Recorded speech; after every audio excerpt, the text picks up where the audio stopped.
আমি তো প্লটের চিঠি একদিনের মাথায় উইথড্র করেছি, আমি তো প্লট নেই নাই। আর আওয়ামী লীগের যদি আমাকে প্লট দেওয়ার থাকতো আর আওয়ামী লীগের সাথে যদি আমার আতাত থাকতো তাহলে তো চিঠি ফ্লাশ হইতো না।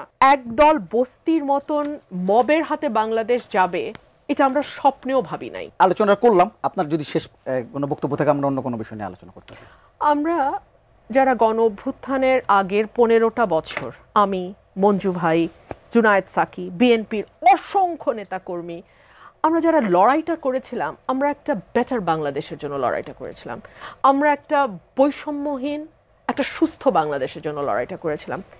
একদল বস্তির মতন মবের হাতে বাংলাদেশ যাবে এটা আমরা স্বপ্নেও ভাবি নাই।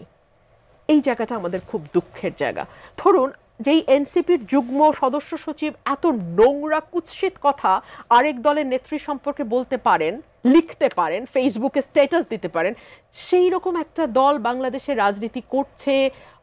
আমি জানি তারা নিজেরাও জানে যে তাদের কোনো ভোটার বেস বলতে কিছু নাই। এই কারণে নির্বাচনটা যত পিছনে ফেলা যায়, যত ডিলে করা যায় সেইটার চেষ্টা। নাহলে আজকে আমি একটা ভিডিও লাস্ট শেয়ার করেছি, প্রথম আলোর একটা ভিডিও, যেখানে আপনি দেখবেন যে কিভাবে আতাউল্লাহ, আমি নামও জানতাম না, আতাউল্লাহ উড়ে এসে আমাকে টেনে নামাতে গেছে। সেই ভিডিওটা প্রথম আলোর ওখানে গেছে। তারপরে নির্বাচন কমিশনের লোকজন এবং পুলিশ এসে তাকে ধরে নিয়ে যায়। তো এইরকম একটা বস্তির হাতে বাংলাদেশ এত 1 বছর ধরে জিম্মি, 1 বছর ইজ আ লং টাইম, দুঃখজনক। একজন দর্শক ফোন করে বলেছিলেন যে বিএনপির যারা হাইকমান্ড আছে তারা এটা নিয়ে কোনো আপনার সাথে কথা বলেছে কিনা? না, বিএনপির হাইকমান্ডের সাথে আমার কথা বলার সময়ও হয়নি, সুযোগও হয়নি। এবং আমার লড়াইটা তো আমি করব, প্রত্যেকের যার যার লড়াই তাকে তাকে করে যেতে হবে। I am fighting my own battle. এখানে দল আমার পাশে দাঁড়ালে আমি খুশি হব। আচ্ছা, আমি একটু অন্য বিষয় নিয়ে যেতে চাই। মুজিবুর রহমান, আপনার কাছে দিয়ে শুরু করি। আজকে আরেকটি বড় ঘটনা হচ্ছে পাকিস্তানের উপপ্রধানমন্ত্রী এবং পররাষ্ট্রমন্ত্রী তার যে বাংলাদেশ সফর, তিনি আজকে অনেকগুলো খালেদা জিয়ার সঙ্গে দেখা করেছেন, তিনি পররাষ্ট্র উপদেষ্টার সঙ্গে মিটিং করেছেন। যেটি হচ্ছে যে পাকিস্তানের পররাষ্ট্রমন্ত্রী দাবি করছেন যে ৭১-এর ইস্যুর মীমাংসা হয়ে গেছে, আর বাংলাদেশ উপদেষ্টা যিনি আছেন, পররাষ্ট্র উপদেষ্টা, তিনি বলছেন যে না, তিনি বলছেন যে আমরা চাই যে ৭১-এর জন্য গণহত্যার জন্য তারা ক্ষমা চাক, তারা এটা দাবি আছে। এবং তারা বলছেন যে আসলে এই ৪৫-৫৪ বছরের সমস্যা একদিনে হবে না, ধীরে ধীরে হয়তো সমস্যা সমাধান হবে। আমার কাছে একটা ব্যাপার আছে, এর আগে যখন দেখতাম আমরা আওয়ামী লীগ বলছি, বাংলাদেশ পুরোটাই যেন ভারতের কেন্দ্রিক আমরা করতাম। এখন আবার যখন পট পরিবর্তন হলো, এখন আমরা দেখছি যে মোটামুটি যা কিছু হচ্ছে অনেকটা পাকিস্তান যেন সামনে চলে আসছে সব কিছু মিলে। এই বিষয়টা আসলে কি হবে? না, আমি ওই লাস্ট কথাটা যেটা রমিন ফারহানা যেটা বললেন সেটাকে একটু টাচ করে পরের আপনার প্রসঙ্গটা যাব। প্রথম কথা হচ্ছে, দেখেন, একটা অভ্যুত্থানে যারা নেতৃত্ব দিয়েছে ছাত্ররা, আমি সবসময় এটা বিএনপি নেতৃবৃন্দকে এটা বোঝানোর চেষ্টা করি যে আপনারা এই তরুণদেরকে আপনারাই তো সাহায্য করেছেন, আপনারা কিন্তু এদেরকে প্রশ্ন করেন নাই যে তোমরা কোত্থেকে আসছো, তোমাদের রুট কি, তোমরা হঠাৎ করে এসে এত বড় আন্দোলন কিভাবে করলা।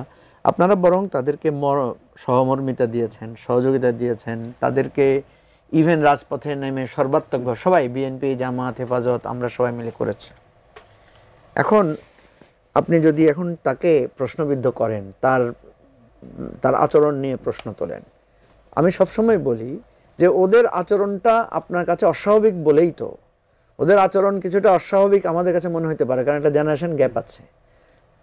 অস্বাভাবিক বলেই তো তারা শেখ হাসিনাকে চ্যালেঞ্জ করতে পেরেছে।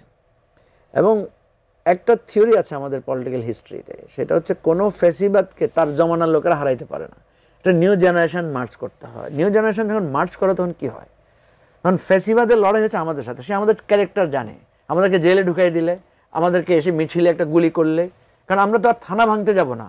বিএনপিকে ধরেন বহুবার মারা হয়েছে, আমি বহুবার বলছি যে বিএনপি এটা প্রোটেক্ট করে না কেন, কারণ বিএনপি তো এই রাজনীতি করে নাই, বা জামাত তো এই রাজনীতি করে নাই। সবাই চিন্তা করেছে আমরা প্রতিবাদ করব, প্রতিরোধ করব, প্রতিবাদই তো করতে দেয় না আপনাকে। এবারে কি হয়েছে দেখেন, এবারে পাল্টা হামলা হয়েছে, পাল্টা চ্যালেঞ্জ হয়েছে। ছাত্রলীগ হামলা করতে এসেছে, ওরা ছাত্রলীগকে বের করে দিচ্ছে ঢাকা ইউনিভার্সিটি থেকে। তো এখন এই জায়গাটায় আমাদেরকে ধৈর্যটা ধরতে হবে, আদারওয়াইজ আমাদের এই গ্যাপটা যেটা হবে, এই যে আমাদের এখন এই যে ধরেন রমিন এক ভাষায় কথা বলছে, ওরা এক ভাষায় কথা বলছে, আমরা যদি জেনারেলি দেখি এটাই তো হবে। হুমায়রা যেটা বলেছে এটা তো খুবই দুঃখজনক, এটা তো হুমায়রার কাছ থেকে নিশ্চয়ই প্রত্যাশিত না।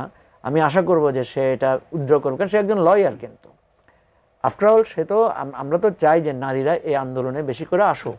আপনি এই নারীদের এই আন্দোলনে অংশগ্রহণের খুবই হেজার্ড আছে।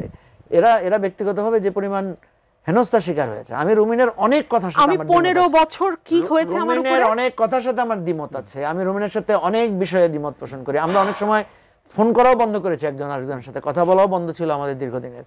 কিন্তু তাই বলে আমি এটা বোঝানোর চেষ্টা করি, আজকের রুমিন ফারহানার আমি অবশ্যই সমালোচনা করব। রুমিন যেভাবে কাউন্টার করে, আমি অনেক ক্ষেত্রে বলি যে রুমিন ফারহানা আপনি এটা করেন না, ওরা তো আপনার আপনার আপনি আপনার একদিন তো ওরা আপনার কাজে এসেছে, 2 দিন তো আপনার কাজে এসেছে, আপনি এত আক্রমণাত্মক হবেন না।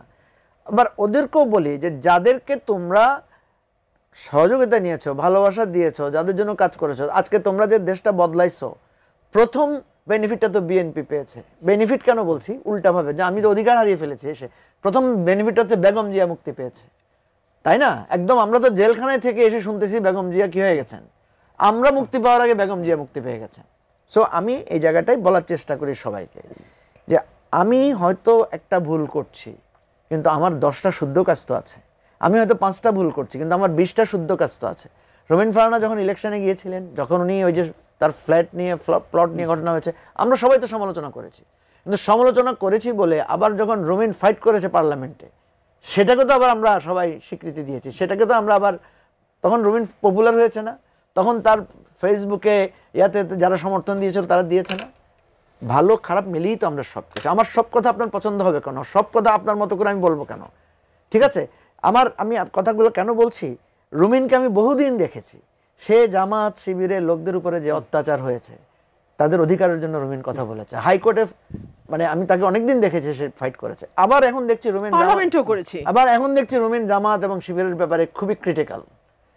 তো ঠিক আছে, রুমিনকে আমি প্রশ্নই করতে পারি যে যাকে আপনি তখন সাপোর্ট দিয়েছেন, তখন যার প্রতি সহমর্মিতা দেখিয়েছেন, এখন আপনি এত ক্রিটিক্যাল কেন? আবার রুমিন এখন ক্রিটিক্যাল বলে যারা রুমিনের মানে নারী সত্তাকেও খুব অপমানজনকভাবে ক্রিটিক করছে, সেটা তো কোনো আদর্শিক জায়গা থেকে হতে পারে না ভাই। আপনি ফ্যাক্টের উপর করেন, রুমিন যে কথাটা বলছে ওর সাথে বিতর্ক করেন, তার যুক্তি করেন, ব্যক্তিত্বকে আঘাত করবেন কেন, ব্যক্তিকে আঘাত করবেন কেন? 50 বছর আগের একটা ফেক ছবি নিয়ে, 10 বছর আগের যে ফেক ছবি, তাকে আওয়ামী লীগ যেভাবে তার বিরুদ্ধে করেছে, সেটাকে আমি কেন আনবো?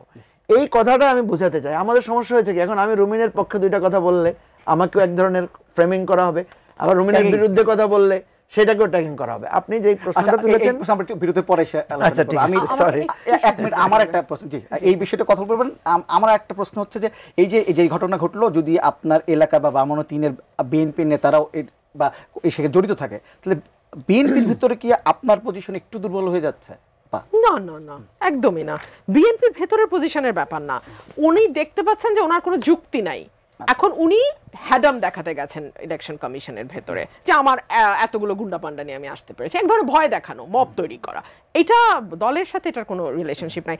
আমি শুধু একটা কথা যুক্ত করি, এনসিপি মানেই কিন্তু ছাত্র না, আর ছাত্র মানেই কিন্তু এনসিপি না। যখন ঢাকা বিশ্ববিদ্যালয়ের হল খালি হয়ে গেছে, তখন কিন্তু প্রাইভেট বিশ্ববিদ্যালয়ের ছেলেরা, north south east West, independent university, American university, তারা সব বেরিয়ে এসছে। সো ওই বাচ্চারা না বের হলে, আর আর্মি মানে প্রাক্তন আর্মি কর্মকর্তারা মিরপুর ডিওএইচএস এ মিছিল না বের করলে এটা কোথায় যেত আমি জানি না। 1, 2 হচ্ছে আওয়ামী লীগ আমাকে ঠিক প্লট নিয়ে আক্রমণ করতো, যে আমি প্লটের অ্যাপ্লিকেশন দিয়েছি।